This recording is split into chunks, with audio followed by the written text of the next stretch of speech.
दोस्तों, स्वागत है एक बार फिर से मेरे YouTube चैनल सुनो कहानी हॉरर के एक नए एपिसोड में। मेरा नाम है वीरेन और आज मैं आपको शेरलॉक होम्स की एक बेहद ही रोमांचक और दिलचस्प कहानी सुनाने वाला हूं। अगर आप चैनल में नए हैं तो चैनल को याद से सब्सक्राइब कर लीजिएगा। चलिए कहानी शुरू करते हैं। शेरलॉक होम्स को बेकार की शारीरिक कसरत करने में कभी दिलचस्पी नहीं रही। वो अपने केसेस को सुलझाने में इतनी भागदौड़ करता है कि उसे कसरत करने की कभी जरूरत ही नहीं पड़ी। वो वैसे ही इतना तंदुरुस्त है। लेकिन एक दिन मैंने उसे अपने साथ सैर पे चलने को कहा। थोड़ी सी नानुकुर के बाद वो पार्क में चलने को मान गया। हम दोनों पास ही के एक पार्क में घूमने गए। हम दोनों ने करीब 2 घंटे वॉक की और करीब शाम के 5 बजे हम दोनों वापस बेकर स्ट्रीट शेरलॉक के घर आ गए। शेरलॉक के घर पे काम करने वाला एक लड़का था जो शेरलॉक से बोला, एक्सक्यूज मी सर, अभी कुछ देर पहले एक आदमी आपका इंतजार कर रहा था। वो बड़ा ही बेचैन लग रहा था आपसे मिलने के लिए। वो बड़ी ही बेसब्री से आपके कमरे में इधर से उधर टहल रहा था। वो बार बार यही पूछ रहा था कि शेरलॉक होम्स कब तक लौटेंगे, लेकिन जब आपको आने में देर हो गई तो वो आदमी वापस चला गया। शेरलॉक मेरी तरफ देखकर बोला, देखा वॉटसन, अगर तुम मुझे पार्क में घूमने के लिए जिद नहीं करते तो ये केस मेरे हाथ से नहीं निकलता। लेकिन तभी मेरी नजर शेरलॉक के टेबल पर गई। एक मिनट, ये पाइप ये तो तुम्हारा नहीं है शेरलॉक। शेरलॉक ने पाइप की तरफ देखा और बोला, शायद वो आदमी जरूर किसी बड़ी मुसीबत में है, क्योंकि टेंशन में वो अपना पाइप यहीं भूल गया। उसे अपना ये पाइप बेहद पसंद है, फिर भी वो इसे यहीं भूल गया। मैंने शेरलॉक से कहा, तुम्हें कैसे मालूम चला कि वो इस पाइप को सबसे ज्यादा पसंद करता है? शेरलॉक ने समझाना शुरू किया, क्योंकि ये एक महंगा पाइप है वॉटसन। इसकी बनावट देखो, इसे बनाने में इस्तेमाल किया गया मटेरियल खास है। इसमें लगे चांदी के छल्ले जिनकी कीमत पाइप से भी ज्यादा है। ऐसे पाइप बाजार में नहीं मिलते, खुद बनवाना पड़ता है। अगर उस आदमी ने अच्छे पैसे देकर इसे बनवाया है तो पक्का ये उसका फेवरेट होगा। लेकिन तभी शेरलॉक और मैंने सीढ़ियों से ऊपर आती किसी के कदमों की आवाज सुनी। उसके कदमों की आवाज दरवाजे की तरफ ही आ रही थी और फिर झट से दरवाजा खुला और एक आदमी बिना परमिशन के कमरे के अंदर आया। अंदर आकर वो आदमी बोला, माफ करना, मैं बिना नॉक किए अंदर आ गया। मैं बेहद परेशान हूं, मुझे आपकी मदद चाहिए। शेरलॉक ने उस आदमी को बैठने का इशारा किया। उस आदमी ने अपना हैट उतारा और नीचे कुर्सी में बैठ गया। शेरलॉक बोला, तो बताएं मिस्टर जैक मुनरो, मैं आपकी क्या मदद कर सकता हूं? शेरलॉक की जबान से अपना नाम सुनकर वो आदमी अपनी कुर्सी पर उछल पड़ा और आश्चर्य से बोला, आपको मेरा नाम मालूम है, पर कैसे? शेरलॉक मुस्कुराते हुए बोला, अगर आप अपना नाम छुपाना चाहते हैं तो आपको कभी अपने हैट के अंदर अपना नाम नहीं लिखवाना चाहिए, या फिर जब आप अपना हैट उतारें तो ऐसे उतारें कि सामने वाले को उस हैट के अंदर लिखा आपका नाम ना दिखाई दे। पर कोई बात नहीं मेरे दोस्त, हमने इस कमरे के अंदर तरह तरह के राज सुने हैं और हमने कई लोगों की मदद भी की है। तो आप भी अपनी परेशानी बताएं, देखते हैं कि हम आपकी कैसी मदद कर सकते हैं। उस आदमी ने अब अपने केस के फैक्ट्स बताना शुरू किया। वो बोला, मेरी शादी को 3 साल हो चुके हैं। मैं और मेरी पत्नी दोनों बहुत खुश थे। पिछले सोमवार तक सब कुछ ठीक था। सोमवार को न जाने क्या हुआ, हमारे बीच एक दीवार सी खड़ी हो गई। वो मेरे लिए अजनबी सी हो गई। मैं जानना चाहता हूं कि अचानक से क्या हो गया, क्या बदल गया हमारे बीच। मैं ये भी जानता हूं कि मेरी पत्नी मुझसे प्यार करती है, पर मुझे कुछ समझ नहीं। शेरलॉक बोला, धैर्य रखें मिस्टर मुनरो और आराम से खुल के बताएं। वो आदमी बोला, एफी मेरी पत्नी, जब मैं उससे मिला था वो सिर्फ 25 साल की थी। उस वक्त वो एक विधवा थी। तब उसका नाम मिसेस हेब्रोन था। जब वो बहुत छोटी थी तब वो अमेरिका चली गई थी और अटलांटा में रहती थी, जहां उसने एक आदमी से शादी की जिसका नाम हेब्रोन था, जो एक लॉयर था। उन दोनों का एक बच्चा भी था। लेकिन शहर में फैले येलो फीवर की वजह से उसका पति और बच्चा दोनों मर गए। मैंने उन दोनों के डेथ सर्टिफिकेट देखे हैं। अपने पति और बच्चे की मौत के बाद एफी टूट चुकी थी। उसने अमेरिका छोड़ने का फैसला किया और इंग्लैंड वापस आ गई और अपनी आंट के साथ रहने लगी। मैं आपको ये भी बताना चाहता हूँ कि एफी का एक्स हस्बैंड उसके लिए ढेर सारा पैसा छोड़कर गया था, जिसे बाद में एफी ने इन्वेस्ट किया और फिर उस इन्वेस्टमेंट से होने वाली इनकम से एफी अच्छी ज़िंदगी बिताने लगी। फिर उसके 6 महीने के बाद वो मुझसे इंग्लैंड में मिली और हम दोनों एक दूजे के प्यार में पड़ गए और फिर कुछ हफ्तों के अंदर ही हम दोनों ने शादी कर ली। मैं एक बिजनेसमैन हूँ, मैं भी अच्छा कमा लेता हूँ। हमने रहने के लिए शहर से बाहर नॉर्बरी नामक एक गांव में एक बड़ा घर भी किराए पे ले रखा था। हमारे घर के पास एक रेस्टोरेंट और 2 घर थे और हमारे घर के सामने मैदान में एक कॉटेज भी था।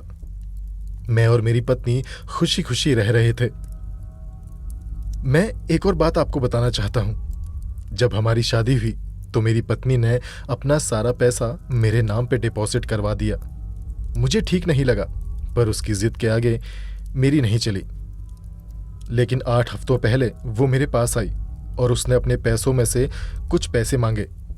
वो मेरे पास आई और बोली, जैक, जब तुमने मेरा पैसा रखा था तो तुमने कहा था कि जब भी मुझे पैसों की जरूरत होगी तो मैं तुमसे मांग लूं।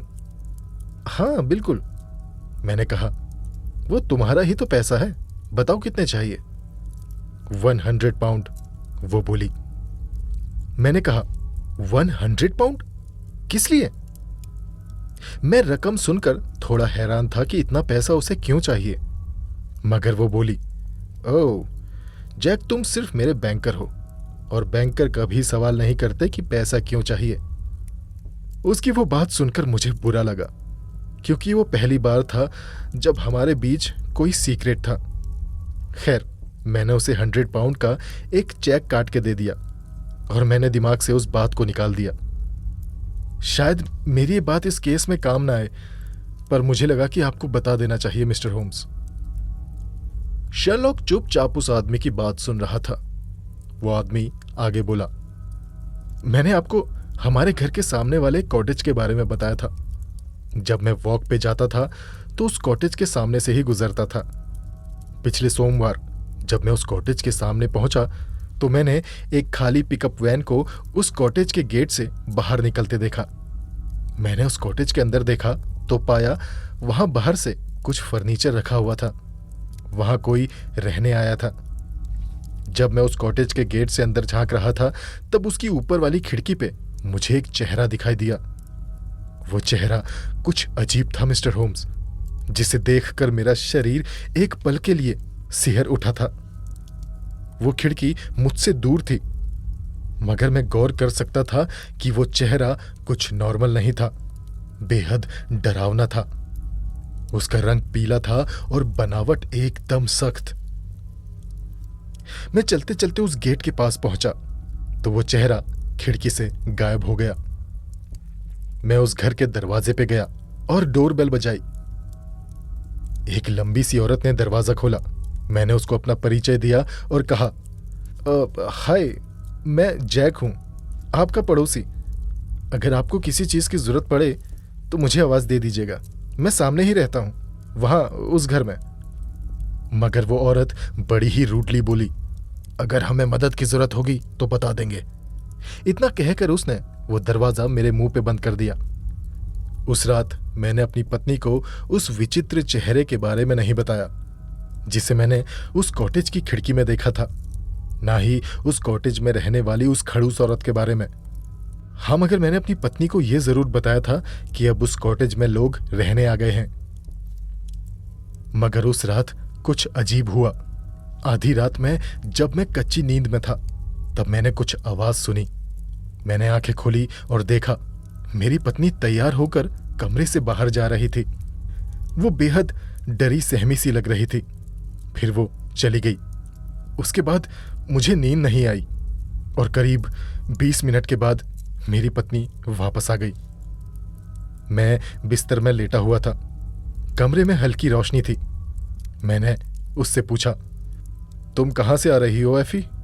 तो वो तुरंत पलट गई और डर से मेरी तरफ पीठ करके खड़ी हो गई। वो कांपती हुई आवाज में मुझसे बोली, क्या तुम जगे हो जैक? फिर उसने मुझे बताया कि उसको कमरे में घुटन सी हो रही थी और वो बाहर की ताज़ी हवा लेने गई थी। पर मुझे उस पर बिल्कुल यकीन नहीं हुआ। मन में बस एक ही सवाल था कि आखिर वो मुझसे क्या छुपा रही थी। अगले दिन मुझे किसी काम से शहर जाना पड़ा, पर मुझे अपनी पत्नी की चिंता सताई जा रही थी, इसलिए मैं जल्दी घर आ गया। दिन में करीब 1 बजे। जब मैं अपने घर की तरफ जा रहा था तब मैं उस कॉटेज के सामने से गुजरा। तब मैं कुछ सेकंड्स के लिए उस कॉटेज के सामने रुका, खिड़की में उस विचित्र चेहरे को देखने के लिए। जब मैं उस कॉटेज के सामने खड़ा था तब मैंने कुछ ऐसा देखा मिस्टर होम्स, जिसे देखकर मैं हैरान भी था और उदास भी। अचानक से उस कॉटेज का मेन डोर खुला और उसके अंदर से मेरी पत्नी बाहर निकली और मुझे देखकर घबराते हुए बोली, ओह जैक, मैं बस यहाँ अपने नए पड़ोसियों से मिलने आई थी। सोचा कि उन्हें किसी मदद की जरूरत हो। फिर वो आगे बोली, तुम मुझे ऐसे क्यों देख रहे हो? क्या तुम्हें मुझ पे गुस्सा आ रहा है? मैंने उससे कहा, तो कल रात भी तुम यहीं आई थी, है ना? क्या मतलब है तुम्हारा? वो बोली, तुम कल रात भी यहीं आई थी, मुझे पूरा यकीन है। कौन है वो लोग और क्यों मिलती हो तुम इनसे? मेरी पत्नी बोली, नहीं, मैं यहां पहले कभी नहीं आई। मैं बोला, मैं जानता हूं एफी कि तुम झूठ बोल रही हो, इसलिए मैं खुद ही इस कॉटेज के अंदर जाकर पता कर लूंगा कि सच क्या है। नहीं जैक, अंदर मत जाओ, वो घबराते हुए बोली। मैं वादा करती हूं कि तुम्हें एक दिन सब सच बता दूंगी। अगर तुम अभी अंदर गए तो तुम्हें बाद में बहुत बुरा लगेगा। उसने मुझे कसकर पकड़ा हुआ था। मैंने खुद को उसकी पकड़ से छुड़ाने की कोशिश की। वो बोली, मेरा यकीन करो जैक, अगर तुम अभी अंदर गए तो तुम बहुत पछताओगे। मेरे साथ घर चलो, सब ठीक हो जाएगा। अगर तुम अभी अंदर गए तो हमारा रिश्ता खत्म हो जाएगा जैक। मेरी पत्नी ने मुझे सीधे सीधे धमकी दे दी थी। मैंने कहा, ठीक है, मैं तुम पे यकीन करूंगा, लेकिन तुम्हें मुझसे वादा करना पड़ेगा कि तुम दोबारा यहां नहीं आओगी। मेरी ये बात सुनकर उसने राहत की सांस ली। फिर हम दोनों उस कॉटेज से अपने घर की तरफ आने लगे। मैंने उस कॉटेज के ऊपर वाली खिड़की की तरफ देखा। वहां पर वही पीला चेहरा था जो हमें ही देख रहा था। उसे देखकर बस मैं यही सोच रहा था कि उस क्रिएचर और मेरी पत्नी के बीच आखिर कनेक्शन क्या है। उसके बाद सब ठीक हो गया। पर एक दिन जब मैं अपने काम से जल्दी घर लौटा तब मैंने देखा कि मेरी पत्नी फिर से उस कॉटेज में गई हुई है। मैं गुस्से से उस कॉटेज की तरफ गया। मैंने लात मार के उसका दरवाजा खोला और उस घर के अंदर घुसा, मगर वहां कोई नहीं था। मुझे सीढ़ियों से ऊपर एक कमरे का दरवाजा खुला दिखा, तो मैं सीढ़ियों से ऊपर गया और उस कमरे के अंदर घुसा, मगर वहां भी कोई नहीं था। जब मैं इधर उधर देख रहा था तब मैंने उस कमरे में एक बेहद खूबसूरत तस्वीर देखी, एक मास्टरपीस। वो तस्वीर मेरी पत्नी की थी, मगर मुझे उस पूरे घर में कोई नहीं मिला। मैंने सोचा कि यहां साले सब एक दूसरे से मिले हुए हैं। शायद मेरी नौकरानी ने मेरी पत्नी को पहले ही सूचित कर दिया होगा कि मैं यहां आ रहा हूं, इसलिए ये सभी यहां से गायब हो गए। उसके बाद कल जब मैं अपनी पत्नी से मिला, मैंने उसको बताया कि अब हमारे बीच कुछ ठीक नहीं हो सकता। या तो वो मुझे सच बताए या फिर। ये कल की बात है मिस्टर होम्स, और तभी मैंने फैसला किया कि मैं आपसे आकर मिलूं। इस पूरी कहानी को सुनने के बाद शेरलॉक होम्स कुछ देर खामोशी से बैठा रहा और आंखें मूंद कर कुछ सोचता रहा। फिर अचानक से वो बोला, अच्छा मिस्टर मुनरो, ये बताइए कि वो पीला चेहरा जिसे आपने खिड़की में देखा था, वो किसी आदमी का ही चेहरा था? जैक बोला, जब मैंने उसे देखा था सड़क में से देखा था। वो खिड़की काफी दूर थी, कह नहीं सकता कि वो आदमी का ही चेहरा था। शेरलॉक ने फिर उससे पूछा, अच्छा आपकी पत्नी ने आपसे पैसे कब मांगे थे? जैक बोला, यही कोई 2 महीने पहले। फिर शेरलॉक ने एक और सवाल पूछा, क्या आपने आपकी पत्नी के पहले पति का कोई फोटोग्राफ देखा था? जैक ने जवाब दिया, नहीं, अटलांटा में उसके पति की मौत के बाद घर पर भीषण आग लग गई थी जिसमें सारे पेपर्स जल गए। शेरलॉक बोला, अच्छा जी, सारे पेपर्स जल गए। तो फिर उसके पति और बच्चे का डेथ सर्टिफिकेट कैसे बच गया? क्या आपने डेथ सर्टिफिकेट देखे थे? जैक बोला, हाँ, आग लगने के बाद उसने उनकी डुप्लीकेट कॉपीज बनवा ली थी। शेरलॉक ने पूछा, क्या आप कभी किसी ऐसे इंसान से मिले जो अमेरिका में आपकी पत्नी को जानता था? जैक बोला, नहीं। शेरलॉक ने फिर पूछा, क्या कभी आपकी पत्नी के लिए अमेरिका से कोई लेटर आया? जैक बोला, मुझे नहीं लगता। शेरलॉक बोला, ओके, शुक्रिया मिस्टर मुनरो। शेरलॉक ने अपने सवाल खत्म किए और बोला, अब आप अपने घर नॉर्बरी चले जाइए और जब आप देखें कि वो लोग कॉटेज में वापस आ गए हैं तब आप मुझे कॉल कीजिएगा। उसके बाद हम इस रहस्य को सुलझा देंगे। उसके बाद मिस्टर जैक मुनरो वहां से चले गए और फिर शेरलॉक और मैंने उस केस के बारे में डिस्कशन किया। शेरलॉक बोला, ऐसा लगता है कि यह केस ब्लैकमेलिंग का केस है। मैंने पूछा, अच्छा, तो ब्लैकमेलर कौन है? शेरलॉक बोला, वेल, मेरे ख्याल से वो क्रिएचर ही ब्लैकमेलर है, वो पीले चेहरे वाला क्रिएचर। मुझे उस पीले चेहरे वाले क्रिएचर को जानने की बड़ी दिलचस्पी है। उसमें कुछ तो राज है और ये मैं पता करके रहूंगा। मैंने पूछा, क्या अब तक तुम्हें कोई आइडिया है कि आखिर हुआ क्या होगा? तुम्हारी थ्योरी क्या कहती है? शेरलॉक बोला, हाँ, मेरी थ्योरी ये कहती है कि उस औरत का पहला पति मरा नहीं है बल्कि जिंदा है उसी कॉटेज में। मैं बताता हूं कि आखिर क्या हुआ होगा। इस औरत की शादी अमेरिका में हुई होगी, फिर उसके हस्बैंड को एक बड़ी खतरनाक बीमारी हो गई जिसकी वजह से उसका चेहरा भयानक और पीला हो गया। इस औरत को बार बार अपने पति का चेहरा ना देखना पड़े इसलिए ये अपने पति को छोड़कर भाग गई और यहाँ इंग्लैंड आ गई। यहाँ आकर इसने अपना नाम और पहचान बदलकर एक नई जिंदगी शुरू कर दी और जैक मुनरो से शादी कर ली। और फिर 3 साल की सफल शादी के बाद उसे मिस्टर जैक मुनरो के साथ अच्छा लगने लगा।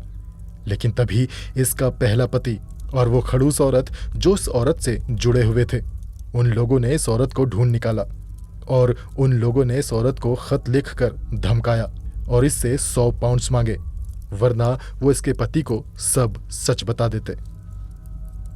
एक दिन आधी रात के वक्त जब एफी को लगा कि उसका पति सोया हुआ है, वो चुपचाप उस कॉटेज में गई उस ब्लैकमेलर से रिक्वेस्ट करने के लिए कि वो उसे छोड़ दे और वहां से चला जाए।